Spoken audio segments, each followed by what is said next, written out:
skandal besar Nord Stream kembali mencuat. Kali ini, seorang pria asal Ukraina ditangkap di Italia, diduga terlibat langsung dalam sabotase pipa gas Rusia Eropa yang meledak di Laut Baltik pada 2022 lalu.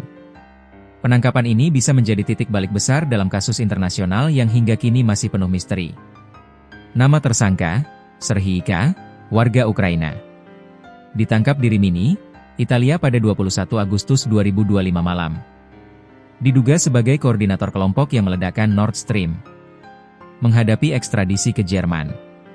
Jaksa Federal Jerman menuduh Serhii sebagai aktor penting yang menyewa kapal pesiar dengan identitas palsu, sebelum menanam bom di dasar Laut Baltik. Terjadi pada September 2022, menghantam Nord Stream 1 dan Nord Stream 2. Nord Stream 1 adalah jalur utama gas Rusia ke Jerman.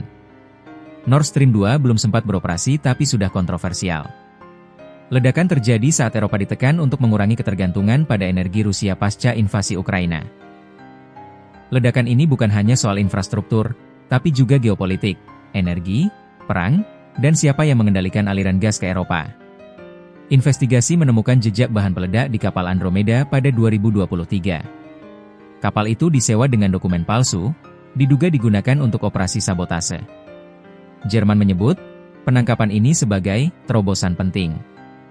Menteri Kehakiman Jerman Stefanie Hubig, ledakan ini harus diklarifikasi, penangkapan ini adalah kemajuan besar. Rusia menuduh AS berada di balik sabotase dibantah Washington. Ukraina menuduh Rusia sabotase dibantah Moskow. Media Jerman 2023, dugaan kelompok pro-Ukraina ditolak Kiev. Swedia Denmark menutup investigasi pada Februari 2024. Kini, Jerman jadi satu-satunya yang masih aktif menyelidiki. Pertanyaan besar muncul, siapa sebenarnya dalang dibalik ledakan Nord Stream?